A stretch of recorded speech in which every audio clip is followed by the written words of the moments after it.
আসসালামু আলাইকুম। আজকে যে কবিতাটি পাঠ করব সেই কবিতাটির নাম হচ্ছে এক এক দিন খুব দুঃখ হয়। লিখেছেন কবি তারাপদ রায়। এক এক দিন হাতে কোনো পয়সা নেই বলে খুব দুঃখ হয়। চারপাশে সবাইকে কেমন সচ্ছল মনে হয়। এক এক দিন শরীর ভালো নেই বলে খুব দুঃখ হয়।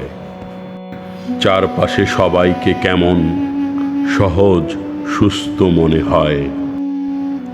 এক এক দিন ভালোবাসার জন্য দুঃখ হয়। এক এক দিন ভালো না বাসার জন্য দুঃখ হয়। এক এক দিন কোনো বন্ধু নেই বলে, এক এক দিন কোনো শত্রু নেই বলে, এক এক দিন প্রশংসা শুনি না তাই, নিন্দাও শুনি না তাই, এক এক দিন খুব দুঃখ হয়। সবাইকে প্রীতি এবং শুভেচ্ছা জানিয়ে শেষ করছি কবি তারাপদ রায়ের এক এক দিন খুব দুঃখ হয়। ধন্যবাদ।